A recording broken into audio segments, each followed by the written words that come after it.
What if I told you the world's oldest baby was just born? Her story began in 1994, but its ending was written in your lifetime. In the state of Montana, in the United States, there was a small and quiet city called Missoula. In winter, snow fell almost silently. In summer, the sky turned a clear shade of blue. It was the kind of place where people still greeted one another on the street. And in this peaceful town, a miracle was about to change two lives forever. Jessica and Mark Whitmore had been trying for years to have a baby. For them, it had become a cycle, each year beginning with the same hope and ending with the same heartbreak. Jessica, 38, had delicate facial features and tired eyes that carried every disappointment she had ever faced. Mark, 42, was a man who had spent his life taking on responsibilities, quiet but strong. One evening, as they were sipping coffee in the kitchen, Jessica looked up from her computer screen and turned to Mark. "You know, maybe we could become parents in another way," she said.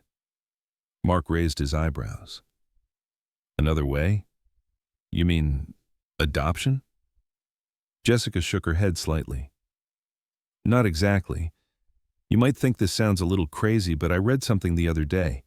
There are frozen embryos from 30 years ago, and they can still be used." Mark struggled to understand at first, but Jessica began reading the article aloud to him. According to the report, a special embryo donation center in Tennessee still preserved embryos that had been frozen decades earlier. These were embryos created in a lab by couples who couldn't have children naturally, but had never been used. Most had been donated to other families with the biological parents' consent. The idea sparked something inside Jessica, because this was more than just having a child. It was the chance to bring a life from the past into the present. The following week, the couple got into their car and set off on a 100-kilometer journey to Tennessee. Along the way, Jessica often gazed out the window, lost in thought.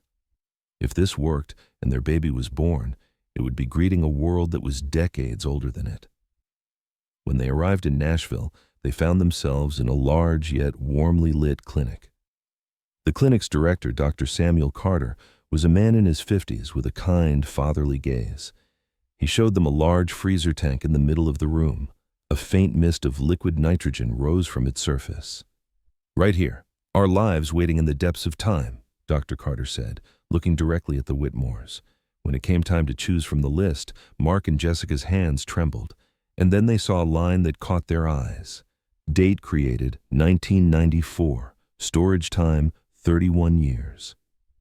Jessica's heart began to race. 1994. That year, she had been only 7 years old. Mark had been in his second year of high school, and that embryo had already been waiting, ready to step into life, back when they themselves were still children. This is a very long time, but scientifically, it could still be healthy, Dr. Carter explained. Jessica couldn't hold back her tears. This wasn't just a child. This was a miracle that had survived 3 decades on ice, defying time itself. That night, they couldn't sleep in their hotel room. Jessica stared at the ceiling. "If we choose this one, we'll also be choosing the past," she whispered. Mark took her hand. "We'll have a future that came from the past." A few weeks later, the transfer process began. With great care, the clinic staff thawed the tiny life that had been preserved in liquid nitrogen for 31 years. Within hours, it was placed in Jessica's womb. When the doctors left the room, both Jessica and Mark's eyes were filled with tears. All that was left now was to wait. And then the moment came. The test result was positive. Jessica was pregnant, but this was no ordinary pregnancy. It was a pregnancy that transcended time. At every ultrasound, Jessica and Mark weren't just looking at their baby. They were seeing the meeting of past and present. Months passed, and on a cold winter morning in 2025, a newborn's cry filled the hospital room. Little Emily Grace Whitmore had opened her eyes to the world. Her official birth certificate read 2025. But deep in her soul, she had been waiting for this moment since 1994. Holding Emily in her arms, Jessica whispered, "Welcome, little time traveler."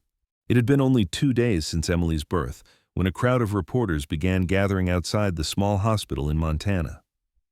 As a nurse closed the curtain to the room, she walked over to Jessica and said, "I think you've heard. Your story is running on national news channels." Jessica, her eyes still heavy with exhaustion, turned on the television.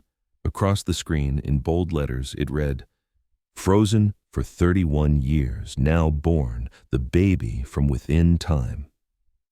News anchors were calling Emily the world's oldest newborn, while scientists discussed the case live on air. Some programs hailed it as a miracle, while others raised ethical questions. A life frozen for 31 years. Was she truly born today or much earlier? In that moment, Mark realized their lives would never be the same again. One morning, a black SUV pulled up in front of the Whitmore's home. Out stepped renowned documentary filmmaker Lauren Mitchell. She wasn't holding a camera, but her eyes sparkled with curiosity. "Mr. and Mrs. Whitmore, I want to tell your story to the world, the right way," she said. Jessica hesitated. "This is a miracle, but it's also our private life," she replied. Lauren gave a gentle smile. "I know, but some miracles are just too big to hide." While they were still thinking it over, Emily's photos had already begun spreading across social media. The hashtag #TimeTravelerBaby had been shared millions of times, some turning it into lighthearted memes, others sharing it through tears and heartfelt prayers. The scientific response. Within weeks, the Whitmore family was invited to Washington. There, the American National Medical Council wanted to officially document Emily's story from a scientific standpoint. They sat in a large hall, facing rows of microphones. A journalist turned to Mark and asked, "Mr. Whitmore, knowing that your daughter was biologically created decades before you ever held her, how does that make you feel?" Mark took a deep breath. "This isn't about the year my daughter was created. It's about her being here, in our arms. She is our present, our future, and the most precious gift to come from the past." But not everyone in the room agreed. Some experts warned, cases like this could upend our understanding of human lifespan and biological time. Others argued it was interfering with God's plan. Hearing those words, Jessica placed her hand protectively over Emily. Her heart began to race. "I'm not sorry we chose this," she thought. Yet she couldn't shake the question, could they truly protect Emily from the weight of the world's judgment? 6 months after Emily's birth, the Whitmores received an unexpected call from the Embryo Center in Tennessee. Dr. Carter's voice was tense. "Jessica, Mark, I think there's something you need to know. While reviewing the laboratory files from when Emily was created, I discovered that on the exact same date, from the exact same biological parents, another embryo was preserved." Jessica's eyes widened.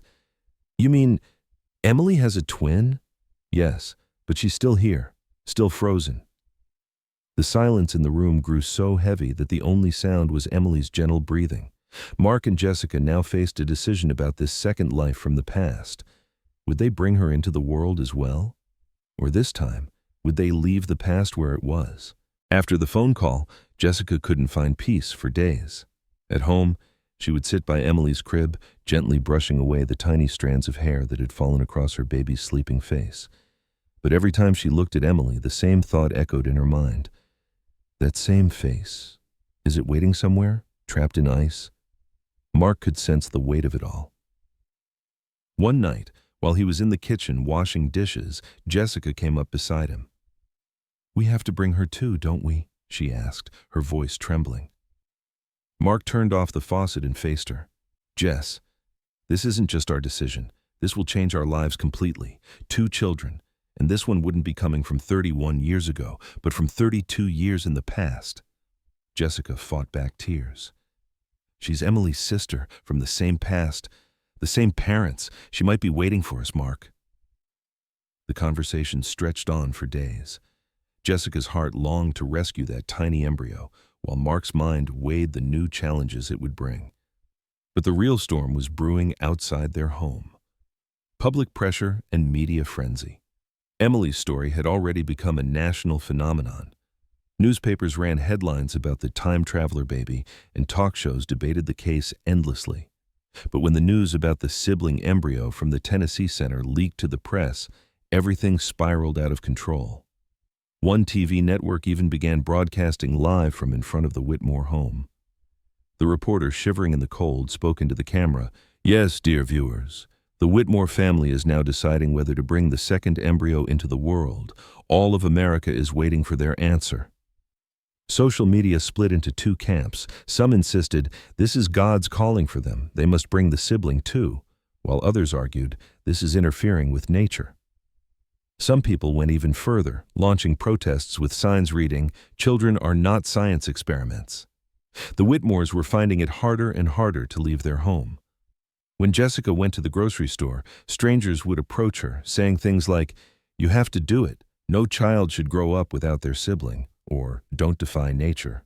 Dr. Carter told them the embryo was still healthy, but warned that the longer they waited, the greater the risk.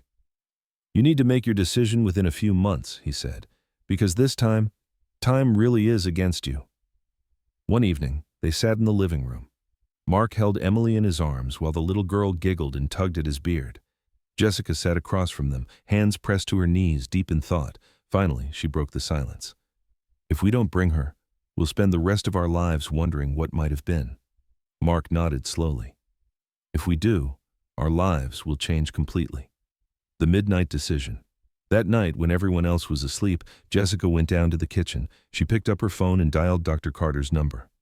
"Doctor, we've made our decision." Her voice was steady, though her eyes brimmed with tears. "We want to bring her into the world, too." There was a brief silence on the other end of the line. Then Dr. Carter spoke. "I understand. We'll begin preparations immediately." When Jessica hung up, she looked out the window. The Montana night sky was ablaze with 1,000,000 stars.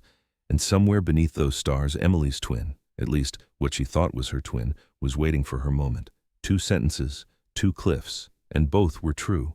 All preparations for the second embryo transfer were complete. In the Tennessee lab, a tiny life that had waited 32 years in liquid nitrogen was about to begin a new story. Jessica and Mark left Emily in the care of her grandmother, Margaret, and flew to Tennessee. During the flight, Jessica stared out the window, watching beams of sunlight pierce through the clouds. Every shaft of light seemed to whisper to her, "This is the right path." At the clinic, Dr. Carter greeted them. "Are you ready?" Jessica smiled, though her hands were trembling. "Yeah, I think we are." When the embryo was thawed and placed inside her womb, tears streamed down Jessica's cheeks. Mark placed his hand over hers. "There's no turning back now." The 2 weeks that followed felt like a lifetime. Every morning, Jessica woke up searching for signs. She cared for Emily while quietly wondering if she was carrying her second baby. Finally, the day of the test came. Dr. Carter walked into the room with the results in hand, his face neutral. Jessica's heart tightened in her chest. "Congratulations, you're pregnant." In that moment, Jessica threw her arms around Mark's neck, laughing through her tears. Emily's sibling was really on the way. Rising pressure and unexpected danger. When the news leaked to the press, the pressure on the Whitmore family doubled. Some networks ran headlines asking, "Is this the dawn of the time traveler babies?" Protesters gathered outside their home with signs. But the greatest stress came from Jessica's pregnancy complications. In the 4th month, she suffered unexpected bleeding. At the hospital, doctors diagnosed her with a high-risk pregnancy. Jessica now spent most of her time in bed, hearing Emily's voice from another room. Mark shouldered the weight of both home and family, running himself ragged day and night. But Jessica refused to give up.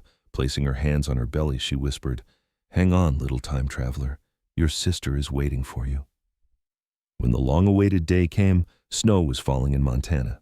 In the hospital room, Jessica's face was pale, but her eyes were steady. Mark held her hand tightly. And then, a newborn cry filled the air. But to Jessica, it didn't sound like any other cry she'd ever heard. This was a life that had come from 32 years in the past. They named him Noah James Whitmore. When Noah's tiny fingers wrapped around Jessica's hand, it felt as if the 2 ends of time had been tied together. Months passed. Emily was walking now, and Noah giggled as he watched his sister. The Whitmores had withdrawn from the media storm, retreating into the quiet of Montana. The reporters had moved on, the protests had faded. Now, the only sounds in the house were laughter. A year later, Dr. Carter came to Montana. When he stepped inside, they greeted him with hugs, like an old friend. Over tea, he pulled an old file from his bag. "There's something I need to tell you. We re-examined the embryo records from 1994. Jessica and Mark exchanged a glance. "Yes?" Dr. Carter took a deep breath. "Emily and Noah are not biological twins." Jessica's eyes widened. "What do you mean?" "They came from embryos donated by completely different families, entirely different genetic backgrounds. In other words, they're not related by blood." A deep silence filled the room. Jessica looked down at Noah in her arms. Mark looked at Emily, and then at the exact same moment, they both smiled. Mark whispered, "Blood doesn't matter. They're already siblings." As the fire crackled in the hearth, snow continued to fall quietly outside, and the Whitmore family kept walking toward the future, carrying with them 2 lives from the past. That night, Jessica sat by the fireplace and looked at Mark. "You know, sometimes I think we stole our children from time." Mark smiled. "Maybe. Time gave them to us."